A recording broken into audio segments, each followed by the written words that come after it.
Mindful Soul, bem-vindos ao nosso podcast abençoado. Que bênção ter vocês aqui. Vamos dar continuidade à nossa carta 7 da mensagem As Cartas de Cristo, parte 2. Carta 7, parte 2. Vamos juntos. Naturalmente, não se utilizarão mais os medicamentos para elevar as radiações de consciência do sofredor. Uma vez que o esgotamento da vida divina, a energia da alma, é o responsável pela enfermidade, a ele ou ela será ensinado como elevar as frequências vibracionais da área afetada do corpo de maneira sistemática e deliberada, e como lidar com as circunstâncias pessoais que causam o mal-estar psicológico e o esgotamento da energia da alma. O paciente também será consideravelmente auxiliado pelo influxo de energia divina nas mãos daqueles que são verdadeiros canais de pura vida espiritual. Com os procedimentos de revitalização, as novas percepções e o controle dos impulsos egocêntricos, a condição física se restabelecerá rapidamente em poucos dias, se não for imediatamente. Entretanto, ao ler essas cartas, você pode começar a efetuar a sua própria cura. As instruções referentes à realidade divina que impulsiona a existência são primordiais para seu próprio tratamento, assim como a maneira correta de harmonizar-se com ela e de extrair vida divina no processo de cura. Quando você começa a extrair a vida da realidade divina por meio de sua busca espiritual, fazendo perguntas, meditando, lendo e orando, você começa a abrir a sua psique enclausurada no sono da consciência egocêntrica terrena. Você atrai para sua mente e suas emoções a natureza da realidade divina em si. Tudo que passa pela sua mente e emoções é passado pelos campos eletromagnéticos que estão à sua volta. Isso contribui para a sua força. Quando seus campos eletromagnéticos são energizados pelo poder que você extrai da realidade divina, então o poder regressa ao seu corpo físico e cada órgão torna-se cada vez mais saudável e qualquer disfunção é gradualmente eliminada. É vital que você lembre desses processos relativos aos campos físicos eletromagnéticos, porque o conhecimento o inspirará e encorajará para a sua meditação diária e sintonização com a realidade divina. Se sua busca é sincera e meditações forem dirigidas para a verdade do ser e não para alguma terrena forma religiosa de crença, uma espiritualidade superficial e espúria, ou para qualquer objeto material que você acredite que possua poderes, gradativamente a sua própria natureza irá se alterando e você estará consciente dos demais e de suas necessidades de um modo jamais sentido antes. Você se tornará mais empático, compreensivo, afetuoso, compassivo e gentil. De fato, as qualidades de alma da vida divina começarão a controlar os seus impulsos naturais egocêntricos de satisfação e autodefesa. Quero avisá-lo de que você entrou agora em um tempo novo e difícil, em uma época de conflito entre o impulso egocêntrico que insiste habitualmente em satisfazer seus desejos, mesmo à custa dos outros, e a psique-alma, que começa a compreender que o amor é a lei e que os direitos dos outros precisam equilibrar-se com os direitos do eu, o ego. Enquanto a psique vai absorvendo cada vez mais da alma a realidade divina em sua consciência, o velho impulso egocêntrico começa a diminuir sua pressão e o conflito interior cotidiano se torna mais intenso. A psique alma, agora trabalhando através da mente e do coração, descobre que está avaliando as necessidades dos outros em oposição à validade de suas próprias necessidades e sente-se oprimida e cansada da luta interna sem fim do autoquestionamento e autojulgamento. Quando a psique atinge esse ponto de percepção, isso indica que a atração da consciência humana está diminuindo a tal ponto que a alma está se aproximando e reunificando-se com a realidade divina. A alma reconhece por meio da psique que ela ama o amor divino, que é a realidade divina mais do que qualquer coisa terrena e que ela anseia por estar plenamente unida com a fonte do ser. A psique acaba de renunciar aos impulsos da consciência egocêntrica em favor da realidade divina e por suplicar que seja capaz de renunciar ao ego através da morte de sua personalidade. Isso acontece quando a pessoa está verdadeiramente alcançando o ápice de sua vida espiritual e normalmente necessita de um mestre espiritual para guiá-la nesse processo. Essa morte de personalidade nunca deve ser empreendida como meio de alcançar maior intuição espiritual. Isso é altamente perigoso e não o fará alcançar uma vida espiritual terrena de maior sucesso. Se isso ocorrer antes do devido tempo, será enormemente destrutivo para a psique e para o ego. Dificultará todo o desenvolvimento da alma, psique, ego, físico. Ninguém deveria manter tal pensamento com a finalidade de estar mais avançado na percepção espiritual e na verdade. Tal ato de força de vontade será autodestrutivo, uma vez que nasce inteiramente o impulso egocêntrico de ser espiritualmente mais importante. Quando essa experiência do domínio do ego se dá no momento apropriado, de maneira correta, a alma, por meio da psique, está em grande parte livre para comunicar-se diretamente com a realidade divina. Uma vez que a contínua conversação da consciência egocêntrica silenciou, a atração exercida pela Terra não é mais soberana. As ambições autocentradas se enfraquecem. O desejo por posses pessoais se dissolve. A paz reina na mente. A alma que agora fala claramente através da psique anseia elevar, alimentar, construir com o crescimento de outras almas, educar, nutrir com compreensão e ternura, sem nenhum desejo de recompensa ou algo autoengrandecimento. Quando a alma é atraída cada vez mais próxima para o contato e sintonização com a realidade divina, a sua única meta terrena é a de tratar o próximo e as outras pessoas com o mesmo tipo de interesse e consideração que ela necessita para si, para florescer e ser feliz. Dar tornar-se tão fácil quanto respirar. Dar torna-se tão fácil quanto respirar. E no final torna-se um privilégio trabalhar pelos outros e com os outros para a promoção de seu mais elevado bem. Isso é um amor divino em ação. No entanto, não há nenhum sentimentalismo na realidade divina.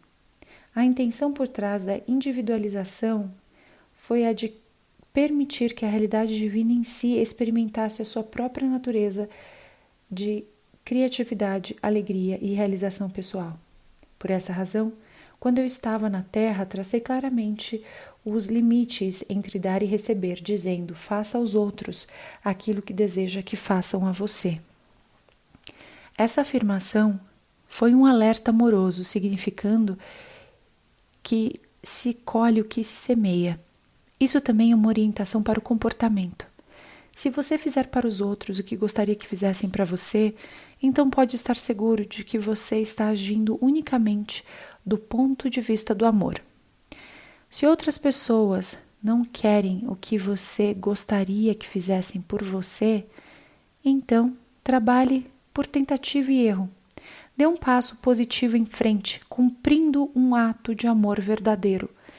E se isso for rejeitado, você ganhou a oportunidade de descobrir o que seria mais bem apreciado no futuro. Dessa maneira, você cresce no ato de amar. Eu também disse: Ame seu próximo como você ama a si mesmo. Isso significa que você deve ter a mesma consideração com o conforto do outro como a que tem com o seu próprio. Isso também significa que qualquer coisa que você deseje para outras pessoas, você ficaria feliz que elas desejassem a você. Isso significa que você deve pensar sobre as outras pessoas aquilo que você ficaria feliz que elas pensassem sobre você. Isso significa que a sua consciência inteira deve dirigir-se para o cuidado e para a preocupação com os outros, não importando o que eles façam para prejudicá-lo. Todos os seres humanos estão vivendo em uma selva de desejos, metas, fragilidades, decepções, raiva e frustração.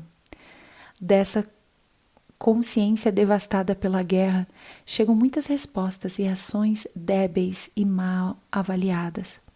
Por isso, contemple a fragilidade, perdoe a indelicadeza e deixe-a voltar para o nada de onde ela saiu. A única verdade e realidade de sua vida é a consciência divina, inteligência e amor. Mantenha-se firme nessa compreensão todo o tempo. Para entrar no reino dos céus, no qual a alma está em harmonia com a realidade divina, deve chegar um tempo em seu desenvolvimento no qual você não desejará ser atraído para as percepções e consciências terrenas, nas quais vivem os seres humanos entre si. Você ansiará por retirar-se completamente e dedicar-se a disseminar para os demais o seu próprio contato com a divina realidade. Tenha o cuidado de não impor o seu caminho espiritual para os outros, estejam eles ou não no caminho espiritual. Ao mesmo tempo, você deve preservar a sua própria serenidade e não permitir que outros se aproveitem de sua boa natureza. Você deve claramente marcar seus limites entre o que é certo e errado. Evitar que o egoísmo dos outros invada sua intimidade, o que provavelmente destruiria sua paz de espírito. Para garantir isso, não há necessidade de que sua consciência egocêntrica assuma o domínio novamente. Você pode proteger a sua intimidade pacificamente. Você recebeu inteligência para alcançar esse propósito necessário com mais alto grau de amor. Lembre que o edifício espiritual de vibrações de consciência que foi construído a partir do seu contato com a realidade divina e de seu modo diário de pensar, sentir e agir é sacrossanto. Tome cuidado para não ser preso novamente nas vibrações inferiores de pensamentos e reações dos outros. O seu propósito mais elevado na Terra sempre é o de promover o bem espiritual e terreno mais elevado para cada entidade de vida, humana ou menor. Não faça pela descida ao nível vibratório daqueles que estão em necessidade, mas se existir a disponibilidade de escuta e aceitação, estenda a mão e ofereça a sabedoria que o conduziu ao seu santuário, o seu Santo dos Santos, na mente, emoções e condições de vida. Em caso contrário, guarde a sua paz.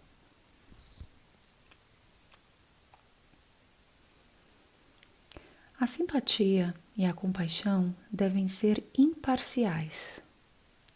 A empatia o arrastará para baixo e envolverá suas vibrações de consciência espiritual no nível vibratório humano.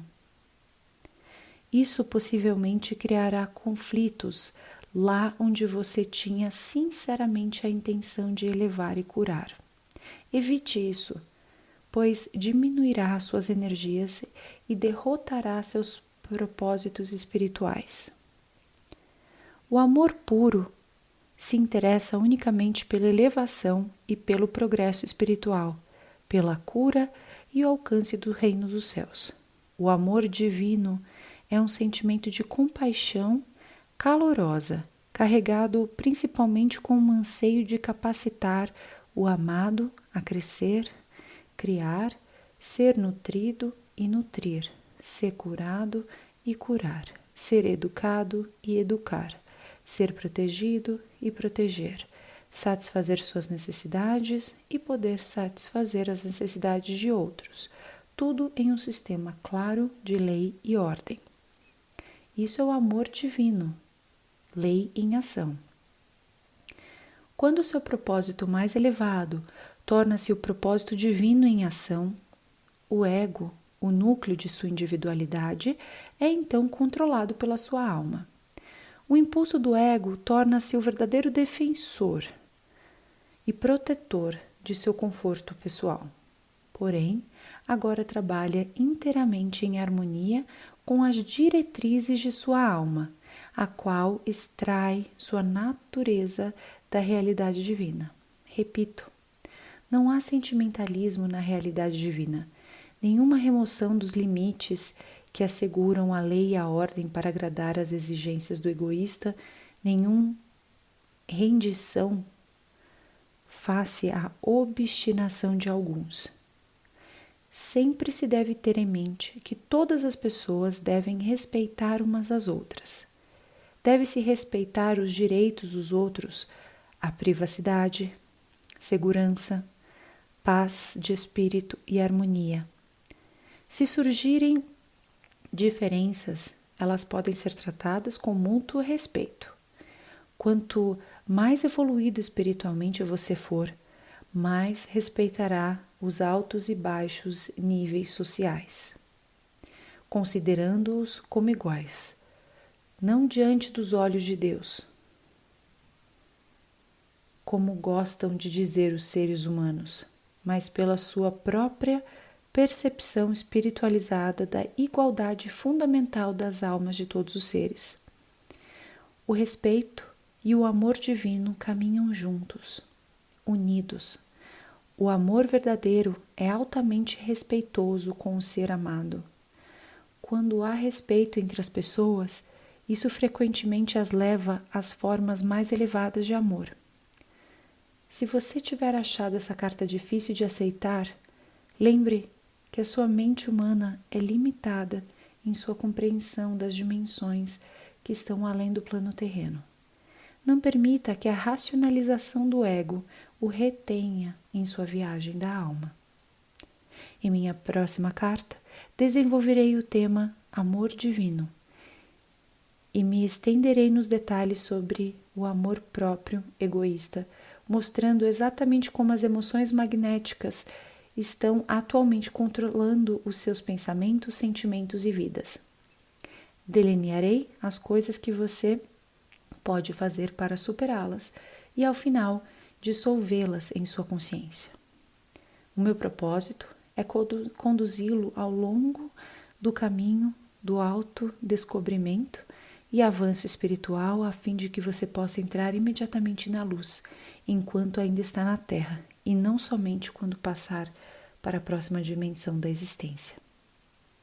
Nesse momento, você está vivendo uma escura e carregada existência em lugar de viver conscientemente na consciência divina, adentrando nela e permitindo que ela permeie e alegre o seu pensar e suas experiências na vida. Saiba que a minha consciência crística está sempre com você e que você pode ter acesso imediato a mim quando me chamar. Deixe que isso seja um conforto para você, mas não uma muleta. Eu sou apenas a porta para a sua própria iluminação e a sua própria ascensão à consciência crística. E assim finalizamos o capítulo 7, a carta 7, essa mensagem abençoada. Mindful Souls, nos vemos na próxima carta 8. E agradecemos, Senhor Deus, consciência crística, por essa bênção. Consciência divina, que possamos viver em lugar de consciência divina, que possamos partir da consciência divina para as nossas decisões, para o nosso coração. Até lá, Mindful Soul. Muita abundância, muita luz, muita saúde. Namastê.